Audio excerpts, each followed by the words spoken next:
আমার মনে হবে যেন মা হয়তো এখানে আছে, এই কথা মানে যার সাথেই বলতে চাই আমি ইমোশনাল হয়ে যাই, এটা ঠিক রাখতে পারি না নিজেকে। ওরা এখানে যদি কিছু করে ওদের বাড়িঘর ভাঙচুর করতে হবে, যা দরকার সেটা আমরা বাংলাদেশে করবো। কিছু যেহেতু বলতে হবে, যেটা আমি এখানে যারা আছেন গিয়াস ভাই সহ আমার আগে যারা কথা বলেছেন, কনক ভাই, ওনারা সবাই বলে দিয়েছেন। একটা বিষয় খুব গুরুত্বপূর্ণ আমার যেটা বলা উচিত আমি মনে করি, সেটা হচ্ছে যে এই 5 তারিখের ঠিক একদিন দুদিন আগে থেকে শুরু করে 5 তারিখের পরে আজ পর্যন্ত বিভিন্ন মানুষজন আমেরিকাতে এসেছে যারা কিনা আওয়ামী লীগ করতো, আওয়ামী লীগের দোসর, ব্যবসায়ী, পুলিশ, রাজনীতিবিদ, বিভিন্নভাবে যারা আওয়ামী লীগের সাথে জড়িত ছিল তারা এসে, এবং এখনো কিছু কিছু আপনার সিঙ্গাপুর, দুবাই, থাইল্যান্ড বিভিন্ন জায়গায় তারা ট্রানজিটে আছে, তারা আসার জন্য অপেক্ষা করছে। এইখানে আজকে আমার মনে হয় 2-300, আমি জানি না কত মানুষের অ্যারেঞ্জমেন্ট ছিল আপনাদের, সবার কাছ থেকে যদি সুযোগ থাকে তাহলে গিয়াস ভাই আমার মনে হয় একটা কাজ করা উচিত, সবার একটা সিগনেচার রাখা উচিত, যে আমাদের ওই সিগনেচারটার উপরে বেসিস করে একটা অ্যাপ্লিকেশন হবে এখানকার স্টেট ডিপার্টমেন্ট সহ, হোমল্যান্ড সিকিউরিটি, এফবিআই, এই সমস্ত লোকগুলো যেন এখানে আসতে না পারে। আমি আমাকে আপনারা হয়তো ভিডিওতে অনেক সময় আপনারা দেখেছেন যে আমি খুব উত্তেজিত হয়ে কথাবার্তা বলেছি, খুব রাগান্বিত থাকি। না, দরকার তো আছে, দরকার সবারই বলা উচিত ছিল, কিন্তু বিষয়টা কি, ধরেন কনক ভাই খুব ঠান্ডা মাথা দিয়ে, আমি অত ঠান্ডা থাকতে পারি না। আমার সামনে যখন কিনা এই একটা গ্যাঞ্জাম, যেই বড় গ্যাঞ্জামটা, সেদিন কনক ভাইও ছিল, কনক ভাই একেবারে সব কিছু দেখেছে এবং ওই ভিডিওগুলো আমাদের কাছে এখনো পর্যন্ত আছে। আমার মা প্রচণ্ড অসুস্থ, সেদিন গালাগালি বহু শুনি, গালাগালি নতুন কিছু, আমাকে ভালো যেমন বাসে মানুষ, অনেক মানুষ গালাগালিও করে। ওই দিন আমার মা প্রচণ্ড অসুস্থ এবং ওই ঘটনার 2 দিন পরে আমার মা মারা যায়। তো মার কথা যতবার বলতে যাই ততবার ইমোশনাল হয়ে যায়, খুব কষ্ট করে সেটা ঠেকায় রাখে। আজকে 2 মাস আমি ইলিয়াস এখানে থাকার মানুষ না, আমি দেশে চলে যেতাম,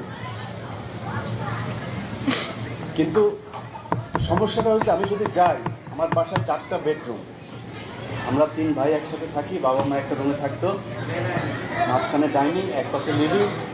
আমার মা যে রুমটাতে থাকতো সেই রুমটা আমি গিয়ে দেখতে পারবো না। আমার মনে হবে যেন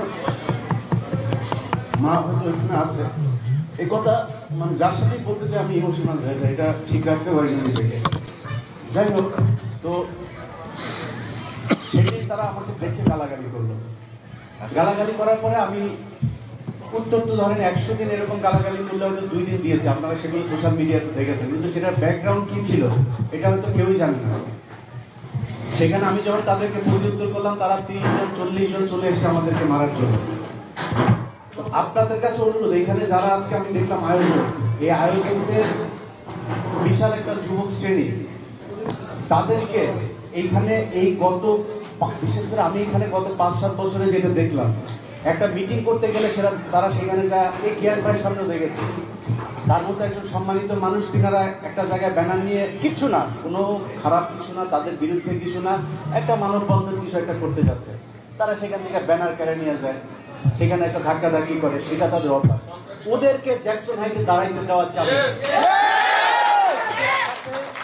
ওরা চেষ্টা করেছে, যদি এরপরে যদি এই বাদল মির্জার বাড়ি ভাঙচুর করা হয়েছে, ওরা এখানে যদি কিছু করে ওদের বাড়িঘর ভাঙচুর করতে হবে, যা দরকার সেটা আমরা বাংলাদেশে করবো।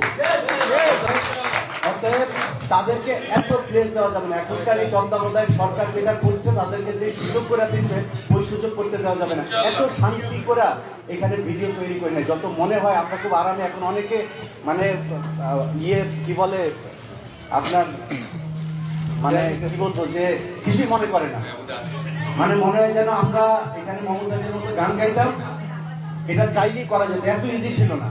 কনক সারোয়ারের বোন আটক হয়েছে, কনক সারোয়ার জানে কেমন লাগে, আমার বাসায় যখন পুলিশ যেত তখন আমি জানি কেমন লাগে, এখানে যারা বিএনপির নেতারা আছেন তাদের পরিবারের উপরে যখন বাংলাদেশে হামলা হয়েছে তখন তারা জানে তাদের কেমন লাগতো। সো এত ইজি ছিল না এই সরকারের বিরুদ্ধে কথা বলা। 5 তারিখের পরের বাংলাদেশ আর আজকের বাংলাদেশ এত এক জিনিস না।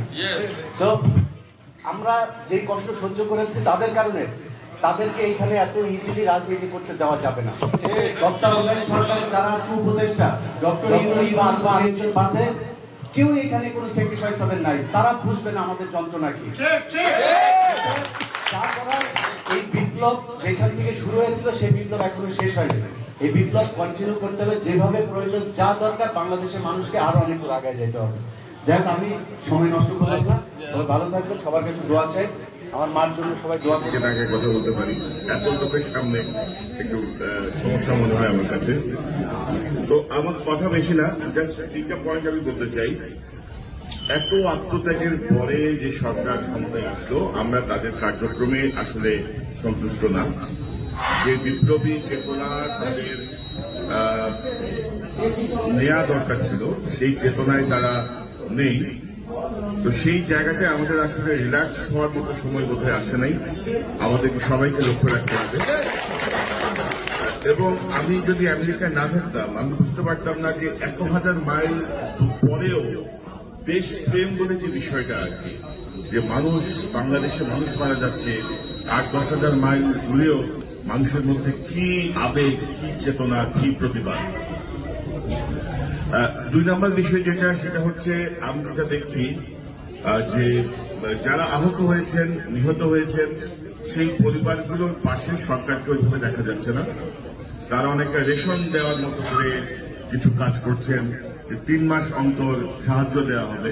তো যারা মারা গেছেন তারা বীর, তাদের জন্য এই 1500 পরিবার বা পঙ্গু হয়ে যাওয়া 500 পরিবার, অন্ধ হয়ে যাওয়া 400 পরিবার, এদেরকে পার্মানেন্ট কোনো ব্যবস্থা করার উদ্যোগ নিতে হবে। অর্থাৎ এইসব সাহায্য দেওয়ার কিছু নাই এখানে। তারা সাহায্য চাওয়ার জন্য আন্দোলনে বন্দুকের সামনে দাঁড়ায় নেই। আমার মনে হয় এই যে বিষয়টা আমরা যারা আন্দোলনে আছে মাথায় রাখা দরকার। এবং 3 নম্বর বিষয়টা হচ্ছে, আমি প্রবাসেও দেখছি যে বহু পত্রিকার সাংবাদিক, সম্পাদক, বহু বড় বড় লোক যারা 4 আগস্ট পর্যন্ত গণহত্যাকে সমর্থন করেছে, 5 তারিখ থেকে তাদের চেহারা পরিবর্তন হয়ে গেছে, 5 তারিখ থেকে তারা বিপ্লবী হয়ে গেছে। তো গণহত্যাকে যারা সমর্থন করেছে আমেরিকায়, তাদেরকে সামাজিকভাবে বয়কট করা, সে যত শিক্ষিতই হোক, সে যত টাকার মালিকই হোক, তাকে বয়কট করা এবং এই গণহত্যার কে সমর্থন করার জন্য তার প্রতি আমাদের ঘৃণা প্রদর্শন করা, তাকে অ্যাভয়েড করা। প্রবাসী যারা আছেন, এই শক্তিটাকে আমি দেখেছি প্রথম থেকেই, তারা অত্যন্ত ক্ষিপ্রতার সঙ্গে কাজ করেছেন প্রত্যেকটা জায়গায়। তাদের যে অদম্য স্পৃহা আমি দেখেছি। আমার মনে হয় যে আপনারা পরবর্তীতে একটি সুষ্ঠু নির্বাচনের মাধ্যমে এই যে গণতান্ত্রিক সরকার প্রতিষ্ঠা হওয়ার আগ পর্যন্ত দয়া করে আপনারা আপনাদের এই ধারাটা